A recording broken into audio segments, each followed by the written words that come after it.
It is my pleasure to introduce Dr. Matthew Sampson, who is the chair pediatric nephrologist at Boston Children's Hospital and an associate member of the Broad Institute.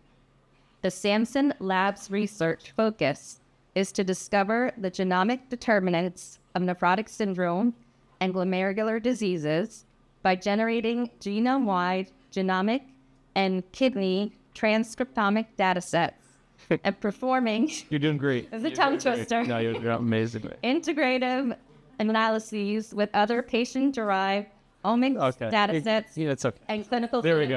phenotypes. Too many things. Coming up thing. Got it.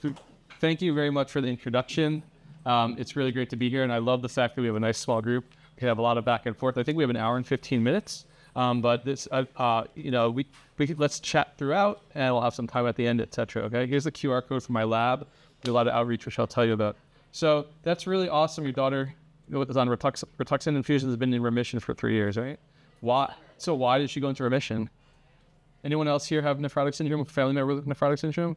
Anyone who's not in remission or in remission? Why did all y'all patient families or yourself go into remission? We don't really know. And it's cool that it happens, but we'd like to know why it happens so we could learn lessons from certain patients and apply them everywhere. And I think that genetics has a big role in that. So I'm going to talk to you about that forever. Forever. I could talk about it forever. I'll talk about that today. Feel free to share, take pictures, screenshots, share on social media. Very happy to do all that. So before I start, if you all feel comfortable, can you raise your hand if you have a proteinuria kidney disease? Or how about a family member with proteinuria kidney disease? Okay, got it. So we're dealing with folks who have family. Okay, great. So this is my lab. We're on the lawn at Harvard Med School. And what you can see here is, and most of y'all don't know me, but you know that you're going through a journey with nephrotic syndrome. And I want to let you know that each one of us, we spend 100% of our time focused on trying to figure out nephrotic syndrome towards treatments and cures. Okay, so even when you're dealing in maybe some of your darkest days or things are going well, just know that there's a whole squad we're working for you all right? So what we want to do, the focus of my lab, I did my residency and fellowship at CHOP. Any CHOP for Philadelphia people around here? Okay, 8 years at the University of Michigan. Any Michigan folks here? Go blue. Go blue.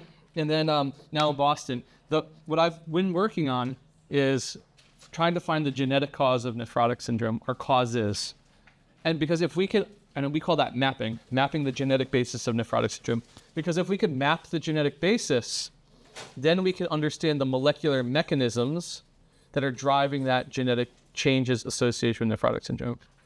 Because it's not enough to say, oh, you have WT1 nephrotic syndrome. It's like, why does a WT1 change cause nephrotic syndrome?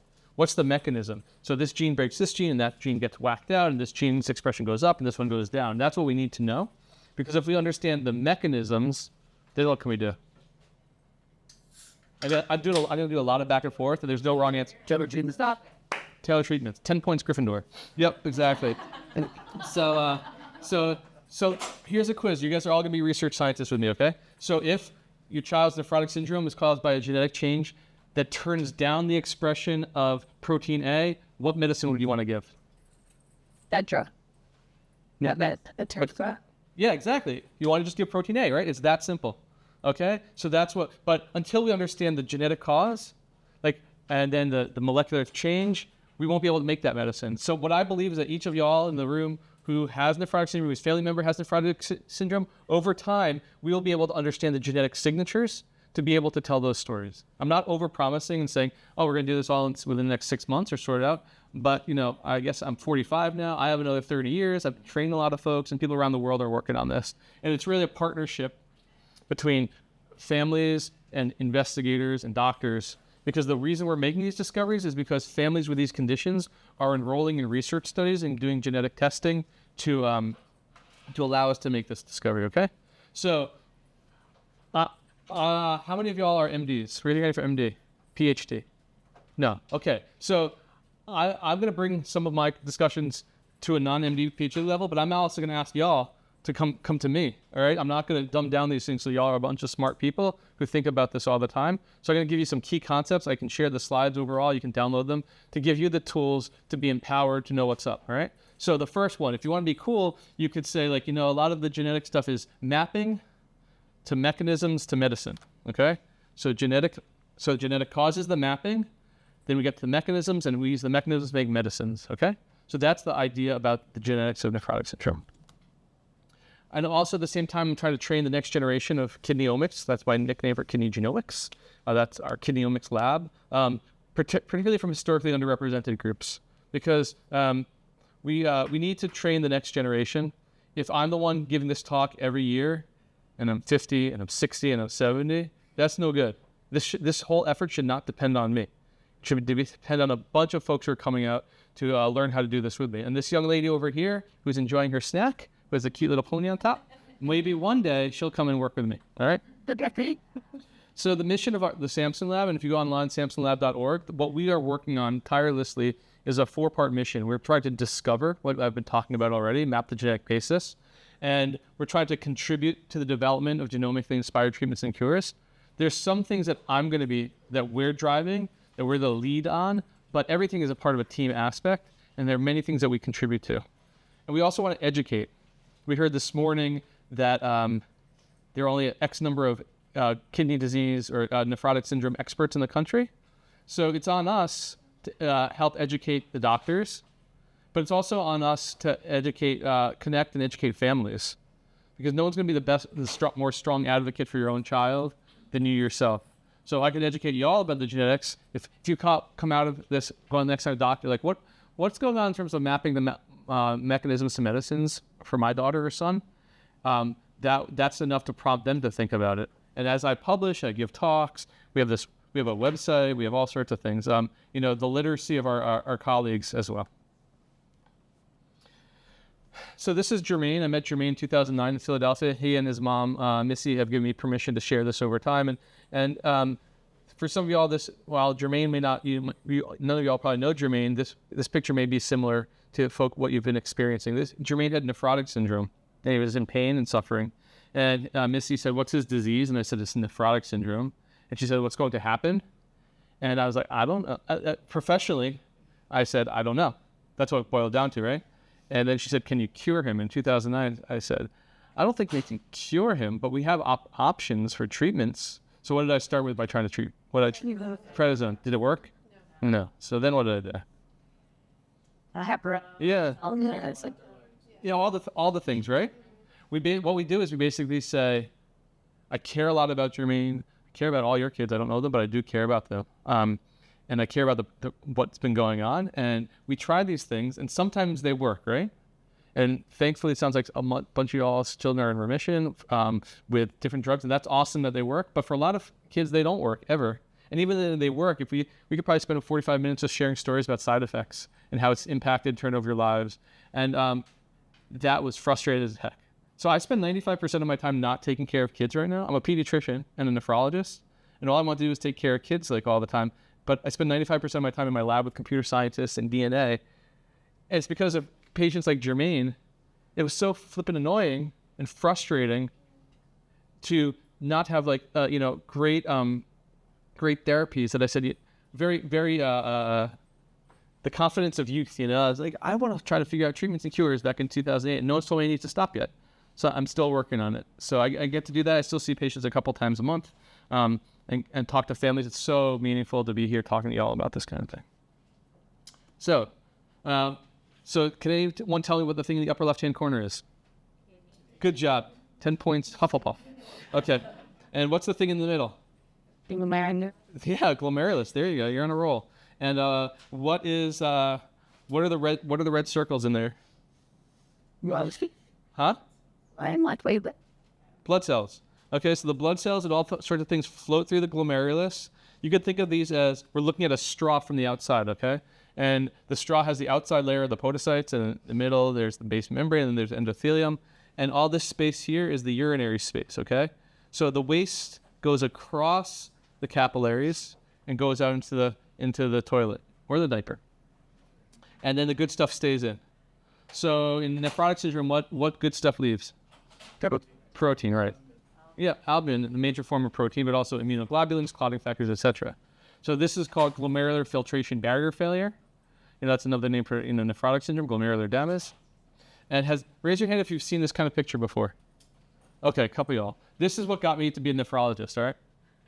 Because I was already, my heart was already with the children with it. But, I think one of the hard things with kidney disease is a doctor can hear a heart murmur, or they can feel a tumor, or they can see people's hair falling out, or they can see someone having a seizure. But you can't really see nephrotic syndrome a lot. You can see when they're swollen, but the damage that's happening, or the injury on the inside, is super duper dramatic. So you can see here.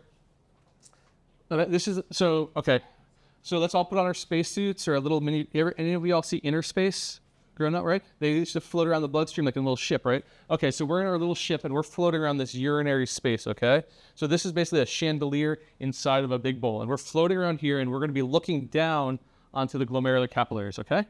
So this is what we're looking down onto. So those capillaries that was a cartoon, if you all didn't know. That wasn't a microscopic slide, right? That was a cartoon. But this is real. This is the capillary tube here with the podocytes. Podocyte means, raise your hand if you've heard the word podocyte. Okay, that's a major cell type broken in nephrotic syndrome. Okay, these podocytes, each one of these is a podocyte, and they extend their legs or foot processes, and they interdigitate like this, all right?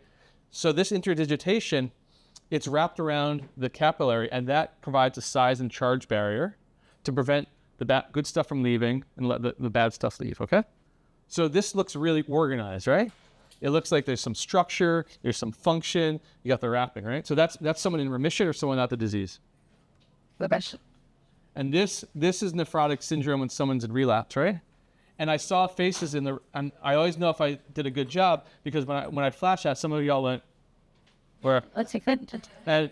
And that's bad, But the cool thing is, with medicines and ultimately with therapies and treatments, we'll be able to turn this back here. So all of y'all's family members who were in relapse or had the condition where they're spilling protein, it looks like this. Give the right medicines, it comes back to that. Okay.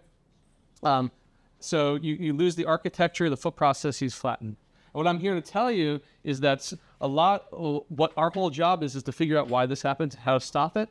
And secondly, that genetics has a role in making this turn into that, okay? And again, if we could understand the genetics, then what can we do? We'll understand the mechanisms and then make medicines, all right? But it's important to understand, even if we don't have a medicine yet, if each of y'all in your journey, your child showed up with nephrotic syndrome, and we said your child has nephrotic syndrome because they're puffy, they have low albumin, and we're going to try to figure out why. Can he give a urine test or she give a blood test? And we do the genetic testing and say, your child has this condition because they have a genetic change. We don't have a drug for that yet, but we know that kids with this genetic change have this course, or kids with this genetic change do great with tacrolimus, right? So that's called using a genetic marker as a what? Biomarker, right? So we ultimately, I'm ambitious as heck. That's why I moved from, I love being in Ann Arbor, Michigan football, good town, but moving to Harvard and Boston Children's is Boston is a really ambitious place, and people don't want to just do biomarkers, they want to create treatments and cures. So it's not, biomarkers will help immediately, but using the genes towards treatments and cures is a big deal to me. Okay, so this was Jermaine's process, right? So Jermaine went from 2010, he got really sick, had seizures, was intubated. And then 2011, we saw that Jermaine had a jawline, right? And that's because his edema went away, he went into remission on tacrolimus. Why did that help him? I don't know. We don't know. With all due respect, we don't know. We're very happy it works. People have done clinical trials to say, try it, and it worked. He was doing well here in 2016, but he had a long-term seizure disorder, wasn't growing, was having a lot of challenges. 2018, he went into relapse again. And I just saw him last year at CHOP when I gave a patient talk. Here he is. He's happy, but he's still suffering. That's not acceptable to me. And somehow I'm in a position to try to do something about it in cooperation, collaboration with all y'all. And I'm getting all fired up. This hits my head and my heart. But what I know is I'm not saying I have no idea what y'all's experience is, your lived experience with it, being a family member. So I'm not trying to step in your shoes and say, I feel the way y'all feel. But if I feel like this, I can only imagine how y'all are feeling. And it makes me very happy that, I can contribute. All right. So this journey is really frustrating. And the problem is that this, raise your hand if someone in your life has been diagnosed with steroid-sensitive nephrotic syndrome. steroid-resistant nephrotic syndrome, minimal change disease, FSGS. So what is the molecular issue? That's not, this is important, but this is not, doesn't give us any idea about mechanism, right? That'd be like saying think about cancer these days, okay? So no one ever says, oh, you have a lump in the breast syndrome, or you have early blue cells floating around your bloodstream syndrome. No, you say, oh, you have breast cancer due to an NMIC duplication or a translocation of this, or your leukemia is type 3A due to an 811 missense. So it's really lame. And steroid-sensitive, steroid-resistant, wouldn't y'all like to know if your kid was steroid-sensitive or steroid-resistant before giving the medication to give the diagnosis of steroid-sensitive, steroid-resistant, right? Even if we don't have a drug or treatment yet, if we had a biomarker that at presentation, we could say, oh, no way, steroids are no. Or like, y'all, you've heard that steroids have lots of side effects and bad, but we know with this short dose, you'll do well. Like, that would be pretty cool. So a lot of the work I do, and I'll tell you all about the Big Kids study, which I run out of Boston Children's. We recruit patients. Raise your hand if you've heard of the Big Kids study. All right. Wow. Holy cow. I'll have to tell Waverly, who's our social media community outreach person, about it. And Lily, my daughter, who's the social media intern. Yeah, she'll love it. It's studying and working with patients and families who are willing to give blood, urine at onset or during relapse to help us understand these biomarkers. So this shouldn't happen. In 20 years, I'm hoping that this will not be the case. So we're saying, you have FSGS, you have SSNS. And we all know, that sometimes it's a blessing and a curse to be responsive to immunotherapy, right? Because if you respond, you go into remission, but it means you're getting like many times a year or over the years getting these medications that have all sorts of side effects. So we celebrate remission, but we also are not, we shouldn't over time accept the side effects that come along with it.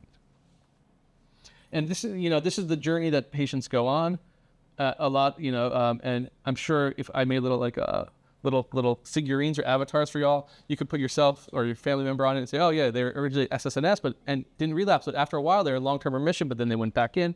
And this is post hoc, meaning like the horse is out of the barn when this is happening. We want to take control. We want to be ahead of the issue, to go from, rather than starting with 8 weeks of steroids to start with a genetic cause or contributor.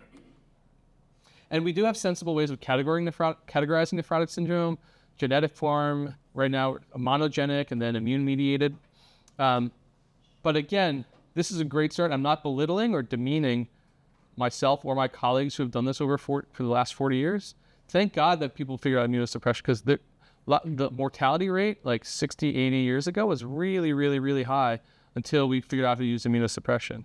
But just like, I was pretty fired up when I got my first DVD player, because like VCR rewinding it before you go back to Blockbuster, so you got DVD and I didn't have to flip the side. That was cool for a while, but now we've moved on to the next technology. So we need to keep advancing our understanding with respect for what's been done already.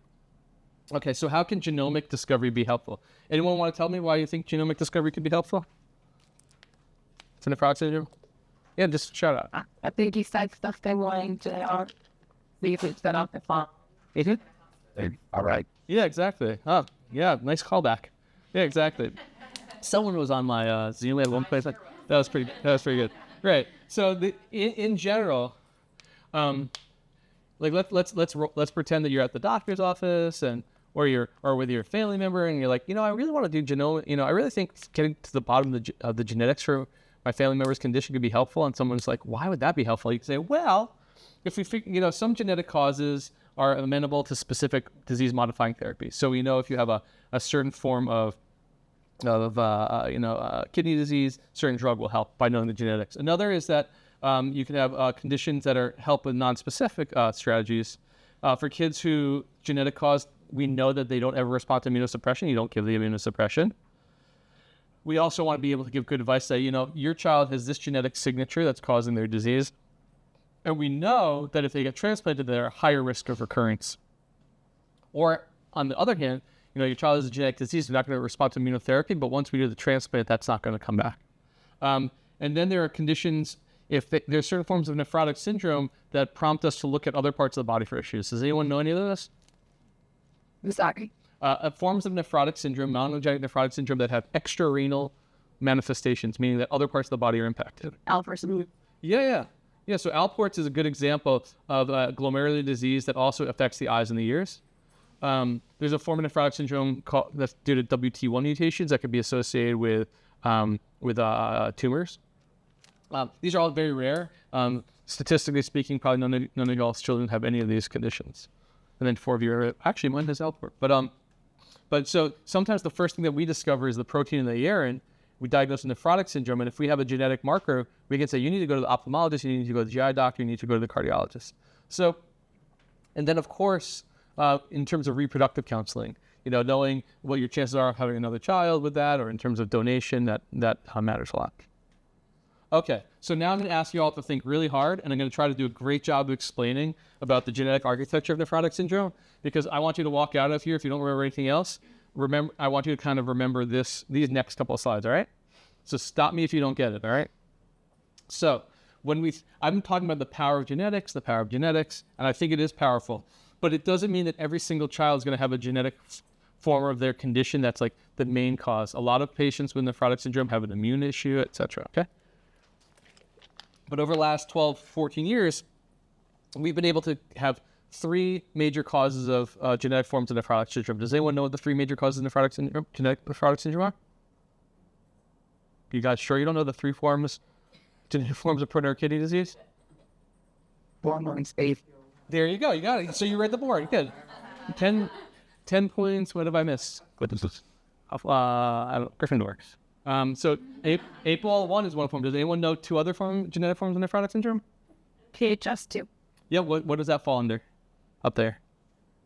Mendelian. Mendelian. And then there's steroid-sensitive nephrotic syndrome down here, okay? I'm never going to put you all in a position to totally fail. If I ask you a question, it's probably up there, right? Good. So, when you all think about genetic conditions, and this is beyond kidney, but you can think about, the genome, right? So the genome is the DNA that encodes all your proteins that make you who you are. How many base pairs are in the genome? Anyone know? 3, 300, or 3 billion? 3 billion. There are 3 billion base pairs in the genome, okay? So, for a Mendelian form of nephrotic syndrome, which is WT1 and PHS2 and PHS1, all it takes is one change out of that 3 billion to cause the problem, to cause someone to have a disease, all right? And if you think about that, if called fully penetrating, means if you have the genetic change, you have the disease. That must mean that it's very, very rare in the population, right?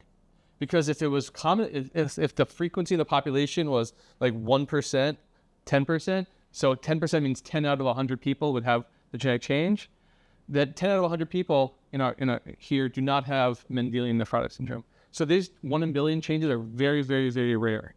In this room, in all of San Antonio, in all of Atlanta, in all of Boston, there may be one person in the whole place who has a single genetic change that when present, the penetrance, which you could also think of as effect size, causes the disease. So that's Mendelian nephrotic syndrome, okay?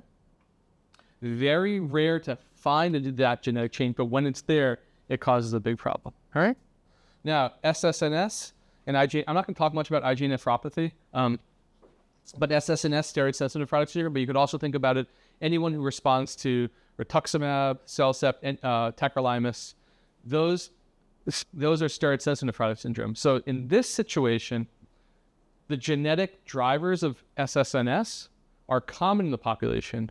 We all have risk. All of us have at least some risk alleles. That's what we call them, risk variants, that give us an increased risk of SSNS. But if I'm telling you that everyone in this room has at least one variant, how big of an effect do you think it has? No. Very small effect, okay? So that means it's another term for that. So that's Mendelian or monogenic. What's monogenic mean? Mono? One genic? Good. One gene, one genetic change causes the condition up there. How would you characterize this? If I'm telling you many genes, polygenic. Good. You guys are experts already. You know more than now after this slide, you know more than maybe 20% of the nephrologists in this country. Okay. By the end, you'll probably know more than 80%. Again, no disrespect. People just don't think about it that much. So with SSNS and IgA, what happens is you have multiple genes that all have a change and they give a little bit of risk But even then, you probably need another factor to kick it off. Any of y'all identify any factors that kick off your kids' SSNS relapses or? Viruses, yeah. So viruses, infections. Stress. Yeah. Yep. And why does stress do it? I don't know. But we need to do research. Thankfully, I'm a researcher about it. Okay, and then we have APOL1. So now that I've oriented y'all to this map, what is exceptional about APOL1 kidney disease? Based on these two axes. In the population with high. Yeah, that's awesome. Yeah, exactly. Okay. So something that's this harmful should not, I just said, if it's really harmful, it shouldn't be present in the population. Maybe one person in all of Boston, one person in all of San Antonio. But APOL1 is just as powerful in terms of damaging kidneys, but it's present in people in the United States who self-identify as black. 13% of black people in the United States have the APOL1 risk variant. And about 3% of people from the Caribbean who may or may not self-identify as black have it. So why is a gene that's so damaging to the kidneys present so commonly in the population? Anyone have any idea? You must be doing something good too. Okay, that's called positive selection. Anyone know the malaria sickle cell story? So sickle cell disease is another disease primarily affecting black individuals, and it causes the red cells to get sickled and cause lots of pain and problems. But that same change that causes the blood cells to look like that prevents them from getting malaria. So you're saying, again, malaria kills you young. So you're going to make a genetic change that prevents you from dying young. So then you get to teenage years, you procreate, and you move it on. And all the kids who have that change aren't dying of malaria. So that moves on. But it's at the expense of developing sickle cell. APOL1 is the exact same thing. Not the exact same thing, but the APOL1 genetic change, that those genetic changes help fight sleeping sickness in Africa, a parasite, at the expense of kidney health. All right? So now you know the three genetic forms. What are the three genetic forms of nephrotic syndrome? Come on, I'm not moving until you tell me. APOL1, SSNS, polygenic, and Monogenic. all right, I'll move. Thank you. If I'm with my teenage daughter and her friends, they just wouldn't say anything. They'd just be like, "Dad, you're so cringy." And then that joke was mid. I thought he's so cringy. So, okay, so. Say you're cooking. Oh, yeah. Icon. Okay, she would kill me. Lily would kill me if she knew I was talking like this, right? So, those are the pictures. Now let's go to words, okay? Again, I'll send these to Kelly. Kelly can share the slides with whoever you want, okay? So here's some more. So these monogenic, I didn't tell you which forms of nephrotic, well, I did a little bit, how these nephrotic syndrome, are, how these genetics are associated with different forms. But now I'm going to tell you about this. These are three forms of genetic architecture, 1, 2, 3. I'm going to tell you about the nephrotic syndrome conditions associated with them. And I'm going to tell you how prevalent, how likely it is in America for you to see these as the form of nephrotic syndrome, okay? So monogenic disease is really only a factor for steroid-resistant nephrotic syndrome or FSGS. Patients with steroid-sensitive nephrotic syndrome do not have a single gene cause of their condition. APOL1 is a major factor in causing FSGS. All right, APOL1 does not. It also increases the risk in general of developing CKD, but that's another talk. We're thinking about glomerular pulmonary kidney diseases here. And we know these APOL1 risk variants, they contribute to causing FSGS. But if your child has minimal change disease, C1q, IgM nephropathy, we think that the APOL1 risk variance probably makes worse most other kidney diseases of other causes. So if you have a child who says steroid-sensitive nephrotic syndrome, you wouldn't go into your doctor and say, is it possible that APOL1 is causing the condition? But if your child has FSGS and you identify yourself as black, it's more likely that APOL1 is a problem. Okay, and if your child responds to steroids in remission, you almost have zero chance of having a monogenic disease. All right. So the polygenic, this SS and SIG nephropathy, the genetic variants, and so the monogenic forms in the APOL1, those genetic variants. I say again, if you guys want to be pros, you'll call. The commoners would call these mutations. And it's okay. We all understand what mutations are, but it's not very descriptive. We call them pathogenic variants, rare pathogenic variants. I won't kill you if you call them mutations. That's okay. But remember, I'm trying to bring you into my world, right? So rare pathogenic variants in monogenic nephrotic syndrome and APOL1 are affecting proteins that are within kidney cells. Okay, so they break the glomerulus. Whereas the genetic variants that increase risk of SSNS are actually most likely to be impacting the function of cells in the immune system. Okay, so those cells, all of us, sounds like most people in the room don't have nephrotic syndrome, but some have family members, but they share genetics. So what's going on? It's the immune system differences, exposure to different infections. It's the genetics is impacting the abnormal immune system to make your family member's immune system get out of whack, and then act on a potentially susceptible kidney. Okay, so there's a couple scenarios here. One is you have an immune system and a kidney, and everything's going well for most people in the population. Then some people get hit with a rare pathogenic variant in a monogenic nephrotic syndrome, APOL1, and they get the disease, and their immune system has no issue at all, right?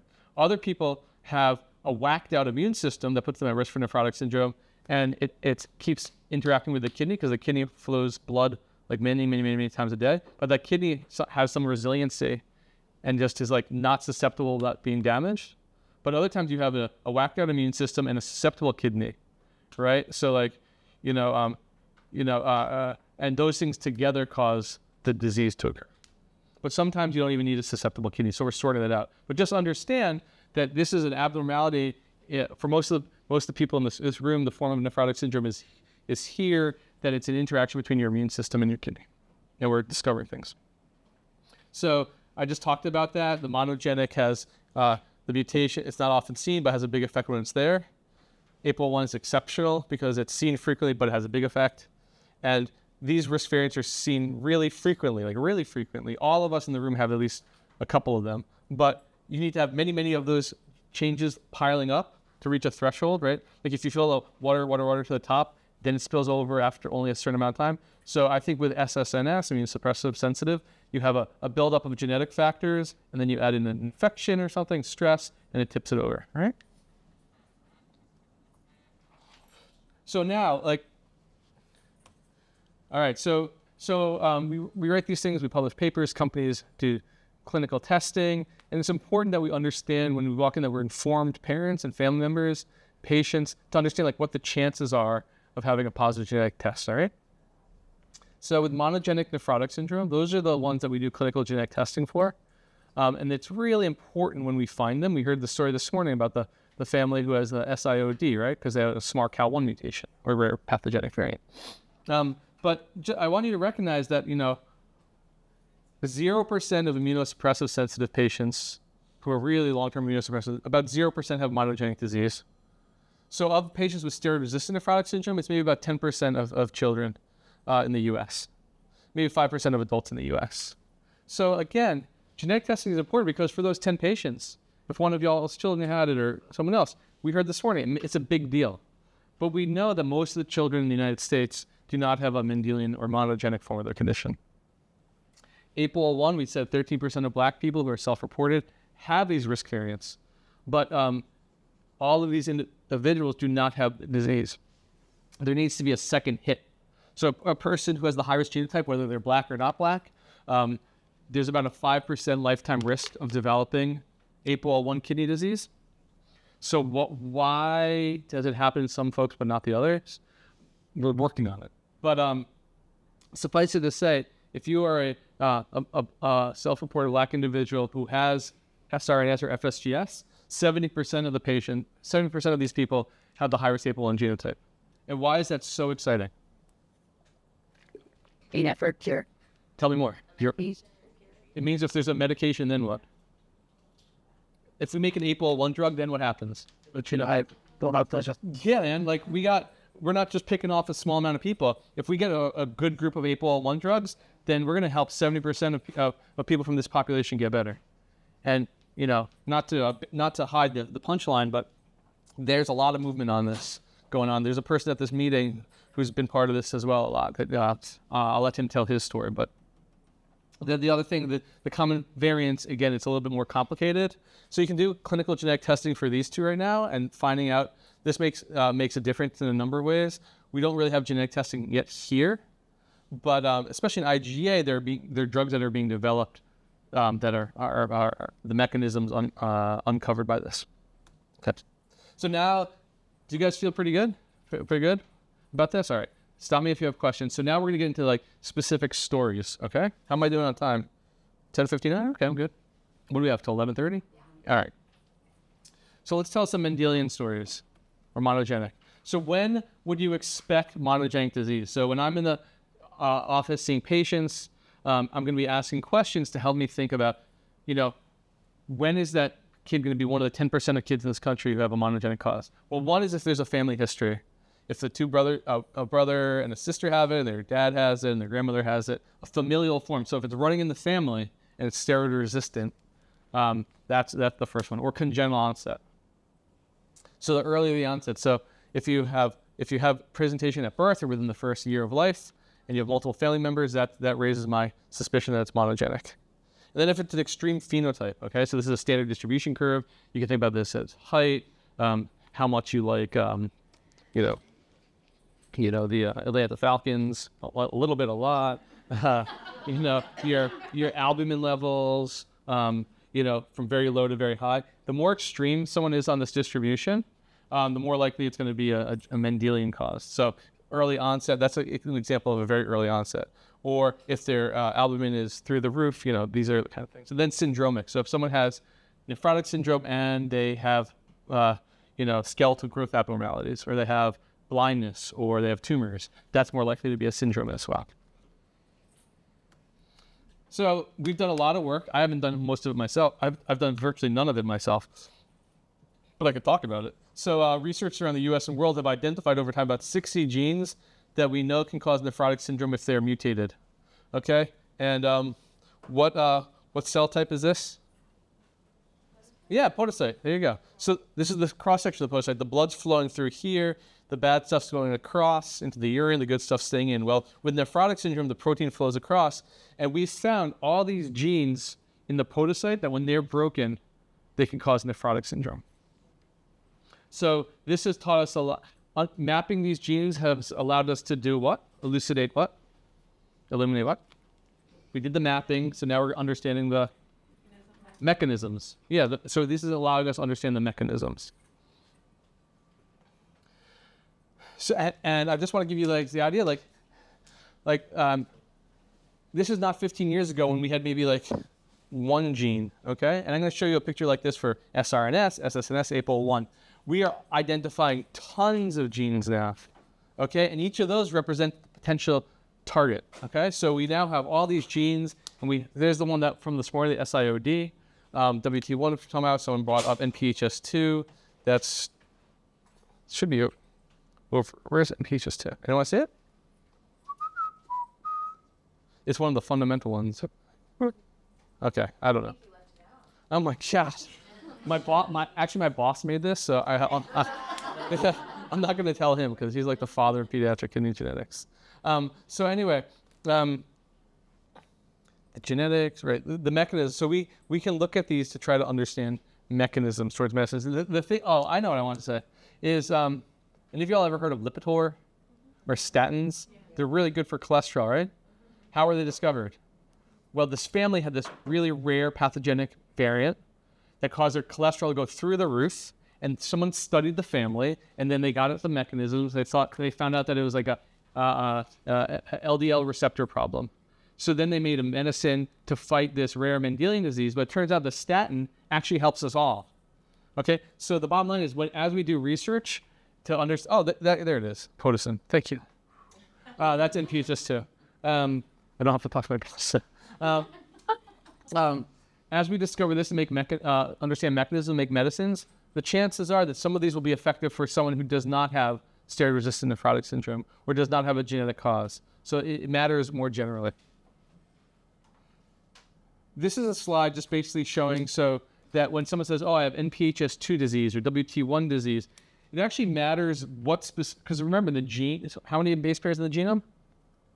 I said it already. 3 billion. 3 billion, right? And then there are 20,000 genes in the genome. We're talking about 60 genes, all right? And we say someone has NPHS2 disease, and this is NPHS1. This is a very fundamental Mendelian genetic form of disease. But let's say we were at the NPHS1 Foundation meeting, right? And everyone in the room, 300 people came from around the world with nephrin-based nephrotic syndrome. Well, they're not all going to have the same disease. Their age of onset is going to be different. Their response to albumin therapy, their progression end stage is going to be totally different. Because NPHS1 is the gene, but a gene is made up of many, many nucleotides, okay? And this gene is special because you can break, this is just, picture this being like a subway stop or like a subway map, and this is each a stop. But in reality, this is actually the whole gene. Each of these is a change in that gene, okay? So if you, and this shows that if you break the gene, or this is each gene, genetic change, each variant, and this is the age of onset from birth to 9 years of age. And what are you seeing? What pattern are you seeing? Can anyone describe it in words? Based on when Keep going. it occurs, it's a different area of the gene that's involved. Boom. Yep. Exactly. So based on where the genetic variant is, impacts the age of onset. So someone whose nephrin is broken early on, they have congenital nephrotic syndrome. Someone whose gene is genetic changes out here, they have a later age of onset. And this is pretty dramatic, and it's important too because this is a study from. If I'm telling you I'm studying Maori, what country are they being studied from? Yeah. New Zealand. Yep. That is the people, the indigenous people of New Zealand are Maori. And then it got colonized like by the British, like the rest of the world did. And so in New Zealand, you have white people and indigenous people.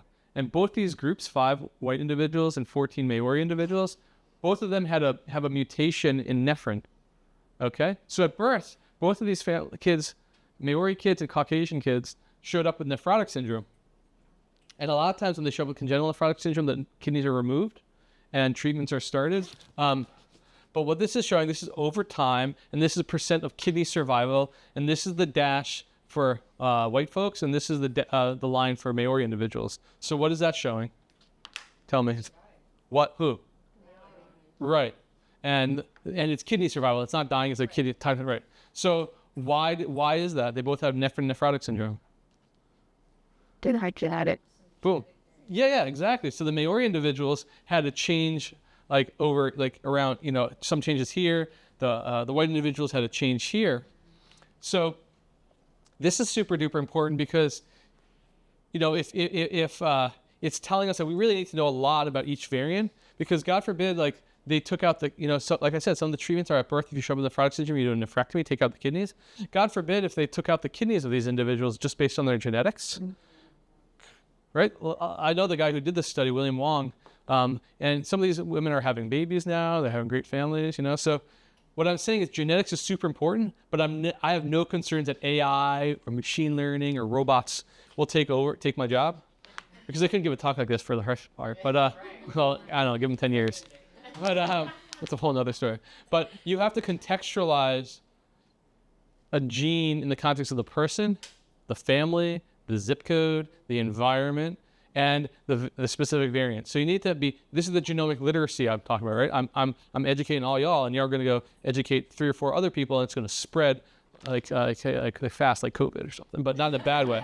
But you guys are going to infect some knowledge on at least 4 or 5 other people, and hopefully by telephone it's not going to get too whacked out, but you'll have the slide deck, right? And we need to educate doctors so they don't do screwed up things like this, okay?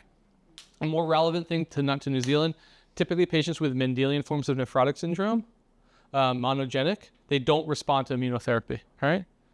But sometimes they do, and we don't exactly know why. So I had a colleague who, in the Northeast, who about a decade ago was telling me about a guy who had a podocin nephrotic syndrome, which is not really supposed to respond to immunotherapy, but responded to tacrolimus. So that happens sometimes, okay? Progress. And he was doing well in remission. Then he went to an outside emergency room for I think he fell off his motorcycle, and the doctor examined him and said, "Oh, you have nephrin or podocin nephrotic syndrome. Immunosuppression doesn't work for those people. Stop the medicine." So the guy stopped the medicine, went into relapse, and couldn't get back into remission. Right? So that's right. Those are the sounds y'all should make, because that's not educated. So we need to all be educated, and I can't be with each of y'all in your life moving forward in the clinic talking to folks, but I can empower you with some knowledge and point you to resources. And I can't do it all either, and that's why NephCure is so amazing, because they aggregate these kind of things as well. I'm going to skip that. But so this is just to say that around the clock here, every listing is a kidney gene, and then each color is a different proteinuric form of kidney disease. In blue, it's FSGS. Purple is an early onset FSGS. This is a glomerular basement membrane disease, and in green is another form of proteinuric kidney disease. And this is showing that even if like let's say you did preconception testing, right? Like an embryo is 20 weeks, and you say, oh, this baby this fetus has a WT1 change. Well, you can't even predict. Or let's say newborn screening. This is becoming more and more. People are doing newborn screening and extending the genetics. It's saying like if a person has a WT1 change, we can't necessarily say they're definitely going to have FSGS or definitely have this. They can have different forms of the condition. So, and I guess something that's more relevant for people in the NephCure world, it means that like, let's take MYO1E is a pretty common one, FSGS, other, etc. If a sibling, a 10-year-old has MYO1E mutation FSGS, and their sibling has C1q or something else, you can't say, oh, they don't have the same histology, it's not the same gene. It's very possible that it is. All right? Just spending some time with Q&A. Yeah. People can ask Q&A throughout too. And we have till 11:30, right? Yeah. Yep. So if you guys have any questions, we want to make sure that you guys get some, get some Q&A. And so as we are going, if there's any questions you guys have come out, make sure. Yeah. And we're close. We're getting close to the end anyway. So I just want to tell you, this is a dream story. This is a little kid who has nephrotic syndrome, and he got genetic testing done, and he was found to have a mutation or pathogenic variant in CoQ2. And that CoQ2, there's a therapy for CoQ2 nephropathy, which is coenzyme Q. And this is the proteinuria in the patient's life. And then they started CoQ2 over here, and their proteinuria went down to normal. So they're able to wean and stop the albumin for Lasix. He's 3 years old, stable proteinuria and albumin. So this is a mapping the mechanisms to medicines. And this was CoQ2 is just an over-the-counter. So what I believe is over the next decade or so, and it's going to happen in different paces. We're going to develop different drugs that are smart bombs, not total bombs, that target and have targeted therapy for Mendelian disease. So APOL1 kidney disease, I was telling you about this. So there are two APOL1 kidney risk variants. They're called G1 and G2. And the high risk is 2 copies of those. About 13% of black people in the United States have that. The risk comes from having 2 alleles, and they're common. And they're common because of the forced migration of black individuals through the transatlantic slave trade. This is where the sleeping sickness was. So that's where that genetic change occurred in APOL1. And then because of slavery, people from this particular region, for the most part, came to the New World. And that's why whether in the entire New World, APOL1 is a real issue. And again, can't think about genetics without sociology and history, which I just talked about. But people who say they're African American or black, that's not a thing, Like, I mean, it's a way that someone describes themselves, but not everyone who's black is at risk for nephrotic syndrome or African American, because Africa is huge. Okay, so people from Ethiopia who say they're African American, or Tanzania or Morocco, those people are not at risk. So it's really important for us when I educate our colleagues to understand where folks are coming from, and then doing genetic testing. So I talked to you about that already. And just APOL1 affects across the lifespan, starting at perinatal HIV and CKD, big risk factor for FSGS here, but it affects other aspects as well. And this is important because when we come up with this, our field collectively comes up with an APOL1 drug, we're going to help not only the FSGS people, but we're going to be able to help a lot of other people as well. So the APOL1, this is just this is from the New England Journal of Medicine that came up earlier this year. So the APOL1 impacts the podocytes, and it opens pores. It punches holes in the membrane. It's like popping a balloon, and it lets things flow out of the balloon into the balloon. And that's a great job when you're trying to kill the parasite, but you don't want to be blowing up your podocytes, but that's what happens. So people get increased risk of nephropathy, chronic kidney disease with accelerated time to ESRD. Totally stinks, right? But when we're going after this, I don't ever wonder why I'm going to work every day. Very easy to get motivated to wake up in the morning to work late at night.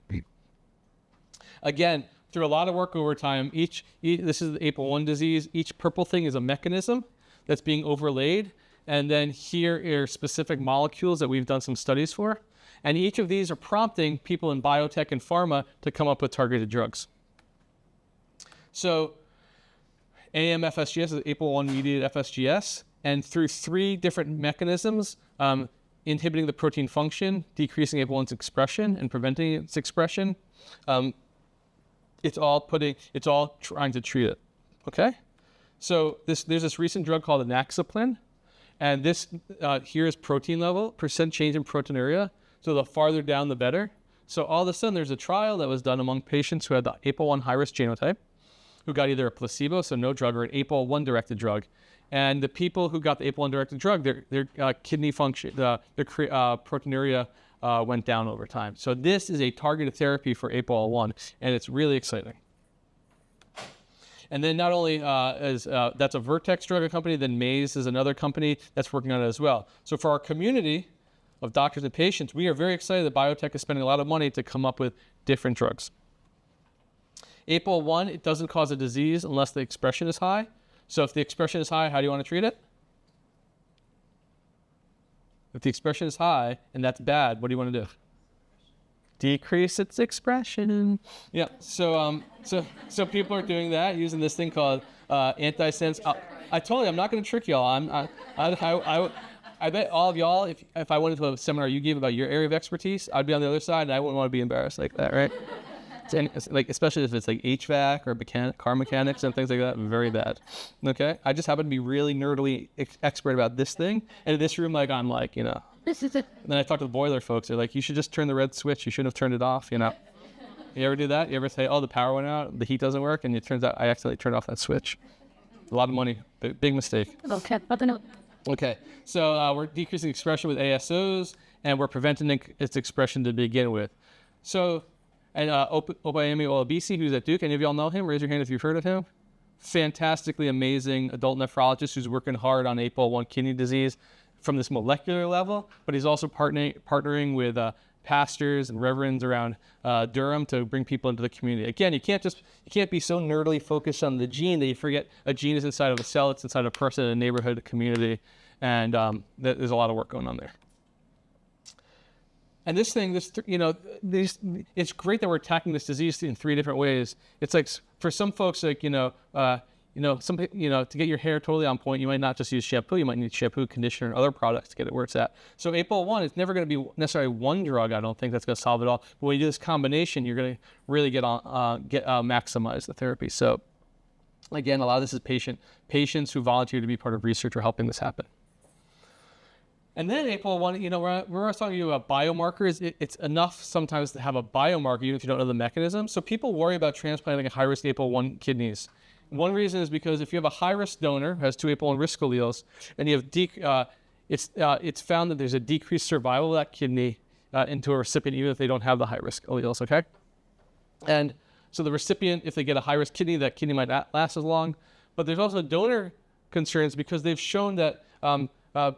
Individuals who had low-risk APOL1 versus individuals who had high-risk APOL1. Some patients who have high-risk APOL1, even if they're healthy, once they give the kidney, they get decreased kidney disease. So this is an issue because, like I was saying earlier, almost all people in the United States who have a high-risk APOL1 genotype are Black. Okay, and there are already genetic reasons in terms of matching that makes it harder to do matching for kidneys, but there's also racism and social determinants of health that are causing disparities in terms of Black individuals getting kidneys. So if we're saying, so if a Black person has, or a person has APOL1 high-risk genotype, goes to end-stage kidney disease, who's the most likely person to give a kidney to a kid with APOL1 kidney disease? Family member, right? But the family member is more likely to have the genetic change. And if all of a sudden you're like, y'all have the genetic change, this is a problem. That we better be darn sure that it's really a problem. So I had brothers in Buffalo. They're athletes. They went to end-stage kidney disease in their teenage years. They were Black. Their parents were 60 years old. They did all the typical transplant screening. They had no hypertension, no obesity, no protein in the urine, but they had the APOL1 risk alleles. So the transplant center there, this is about a decade ago, said you can't donate the kidney. And that's a heck of a thing to say, right? Because, even if it's a 2 or 3 times increased odds of developing a problem, most family members would want to take that chance. And we also know only 5% of people with a high-risk genotype develop the kidney disease. Yep, I got it. So we need to learn more. And I think what we just recently learned something about this specific gene, this N264K variant on APOL1. So this is a variant that if someone has the high-risk genotype and they have a 20 times increased odds of FSGS and lifetime risk of end-stage kidney disease, if you have the N264K genetic change, your risk goes back to baseline. So all of a sudden, it's almost as if you don't have the risk variant because this other genetic change protects. So I bet those two parents, one of them at least had the N264 modifier. So when we're making transplant decisions and when we're thinking about siblings, we need to understand the other parts of APOL1 too. So finally, with polygenic SSNS, we did a genome-wide association study, and this is a study where 80% of the kids in the U.S. have the steroid-sensitive nephrotic syndrome.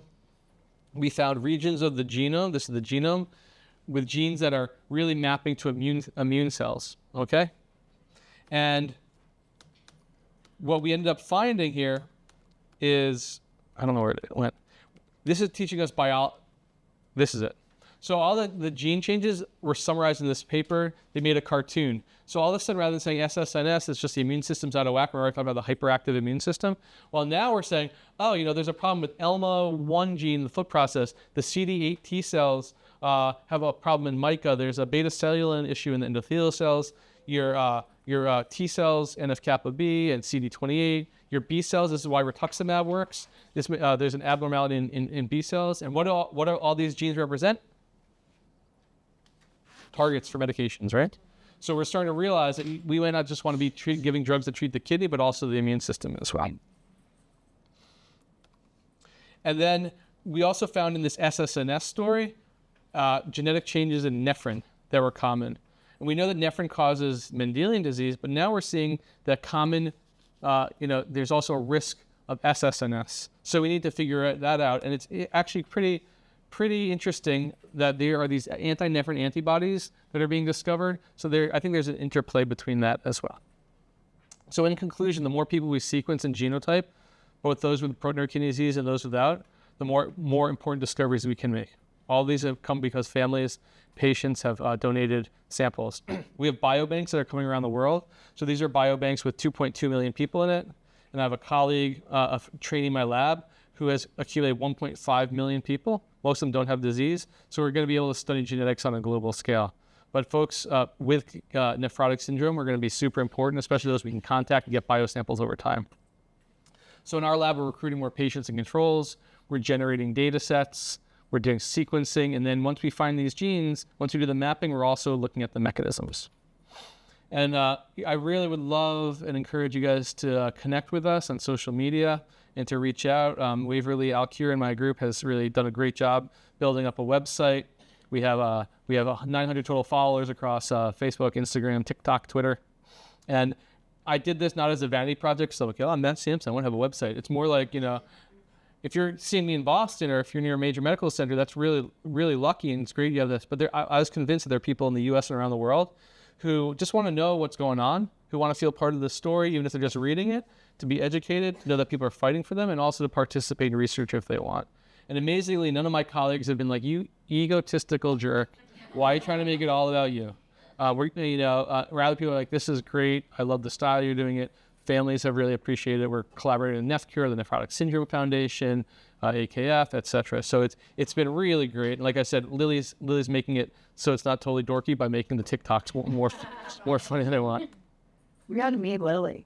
Lily's pretty dope. We can FaceTime her now. She'd probably love to get out of third period. But so the Big Kids study, I'm happy to talk about this. I'll be here throughout the rest of the day before I fly back tonight. It's a study that we have that's recruiting individuals to be part of this.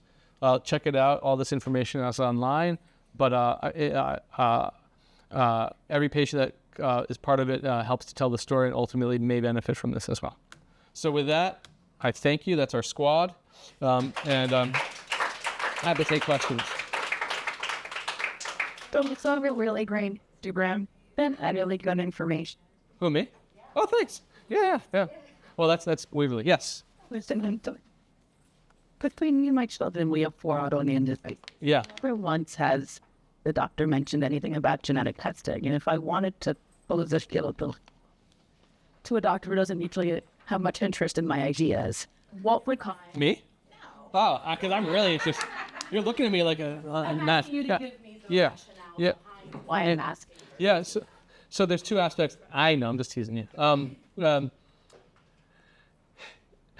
There's two aspects to this. One is, in my opinion, and things that are bearing out, that there is an overlap. People's genetic palette plus the specific environmental exposures could point someone towards, if you have an amped up immune system and you have some virus or bacteria or some exposure, maybe you get tipped towards diabetes, where the other person gets tipped towards celiac disease, asthma, eczema, nephrotic syndrome. So it's good to know, it's good to report to the doctors. Right now, we don't have a clinical test that would really help find it. We don't, because those are more polygenic conditions. But being involved in research and enrolling might help understand the signatures. So eventually one day we'll be able to use that in a way that's clinically meaningful. What else? Yes. So if my son has steroid resistant IgA nephropathy with SGM, Yeah. is that polygenic, monogenic? Dude, first of all, I love mad props for using those words in the question, because and you asked the question absolutely correctly. And this is annoying. You're not annoying. The question is no, this question is, it gets to the crux. So remember back in the beginning, like you have SSNS, SRNS, FSGS, IgA. So what does IgA nephropathy mean? It means your kidneys have IgA deposits, right? And that's causing problems. And FSGS means there's some segmental sclerosis, right? And I think that it's IgA is definitely polygenic. FSGS can be monogenic in like 10% of people, but it's monogenic SRNS in the absence of IgA. Furthermore, we know that FSGS can come from a worn-out kidney, like an overburdened kidney. So, but there's all these gradients, right? But over time, what I would say is check back and continue to follow along. It wouldn't affect therapy right now for the most part, but one day we'll be able to sort of disentangle, like, this genetic signature is telling us this is an IgA issue, and then but there's FSGS that's secondary. Yeah. Question in the back. Yeah, it would probably be. Oh, okay. No, hi, good to see you. What's up? Boston, where? Outside of Boston. Yeah. Oh yeah, nice. You then, yeah. Does your lab have genetic counselors, like they talk to patients? I'm just curious. My son was diagnosed in 2016, and we just got genetic results back about 3 weeks ago. It's quite emotional and overwhelming because I fought for this for a while. Yeah. And lots of resistance. And I fired our nephrologist and went to another one. And the first visit, he's like, why is there not been genetic testing? Yeah. And he did it right on the spot. Yeah. And so then it's really difficult that genetic counselors are hard to find. Yeah. And the one locally in the Children's Hospital, it's going to be about a year. Where are you? I'm here. Uh-huh. San Antonio. Yeah. The company, the TerraApp, has, I have an appointment with them. Yeah. And one. Mm-hmm. But I don't know. I'm just so curious if there are Yeah. resources. So you have hit on something incredibly important and meaningful, and annoying too, because There is something that there's something that positively came up. yeah. But the thing is, like, our ability to generate data outstrips our ability to interpret and educate about it. Okay, so like it's easy to sign up for any sort of screening panel. Natera included. I'm on the scientific advisory board. That's my conflict, but there are lots of different ones. But they can can tell you, but then they leave you, right? And they're like, what do I do now? Who do I talk to? Like, Google's not the right answer. We have a deficit of genetic counselors in the world right now, and the hope is there's a nephrogenetics clinic that you can pair a genetic counselor. That's what we do at Boston Children's and other places. We're also exploring a model in which people, like your doctor in San Antonio, could call into us and have an appointment that ends up having a genetic counseling as part of it. Yeah, so whenever Gabe called to give me the results, he was like, I just have to preface that I'm a nephrologist, I'm not a geneticist. Right. Good. And I appreciate. That's a big statement. I mean, like he's professing, like, look, I don't know everything, because this is what this says. I respect the. Respect it. It's big. Yeah, no. I respect that person's candor, because they're not trying to fake it. But you'd love to say, I don't know. But what happens in other situations is, like, someone says, my pals will say, oh, you have a genetic finding. I'm not exactly sure how to interpret it, but Matt Sampson out in Boston Children's, I'd love to maybe have you set up with a second opinion. So maybe that you end up traveling somewhere for a second opinion. But you're identifying a hole that over time we need to address to have more genetic counselors. And I appreciate Natara's ability to have a genetic counselor. I think that's a great first step. Ma'am, one of y'all, yeah. Oh, my daughter just got diagnosed with WT1. She had her blood work came out that she's an XY female. And, she's still spilling a lot of protein. Yeah. They just gave her like high pressure. Yeah. But she's still spilling like a lot. Yeah. Yeah, thanks for sharing. So were you in the room earlier when I was talking about WT1? Yeah. So this is an example where knowing the genetic cause alerts folks for other aspects. And, as you're disclosing, she's your daughter and she's a female, but her genetics are XY, right? So maybe that would have ultimately been found in other ways, maybe infertility, etc. But now and can work over time. And you also know that there's screening for other problems with WT1. So that's where knowledge is power, helps you guys sort things out. In terms of the specific therapy, what we know is patients with WT1 don't respond to immunotherapy. So it is really, blood pressure medicines or ACE inhibitors, which decrease the proteinuria, are some of the steps. So it's a challenging road. And again, one day I would hope that we'd have a WT1 directed therapy. Thank you for sharing. Yeah. Yes, ma'am. So she's only had a Sawyer here. Hi, Sawyer. It was there. I can't see you. What up? But she's only had a handful of her, I guess, genes brand. Yeah. Ones that I guess directly affect nephrotic syndrome. Yeah. Be the cause. Yeah. She's got a few other issues going on, including eye issues. She has like stagnance. Uh-huh. Been present since birth. Yeah. But I don't know if you have any insight on how to fight for more genetic testing. So we had met with Rady's Children's Hospital down in Yeah. And because we're an active duty military family, TRICARE is not pleasant to work with. Yes, friendly to work with. The genes that could be with the eyes and Right. your forehead is a little big, which these were all issues before the nephrotic syndrome popped up about a year ago. Right. Yeah.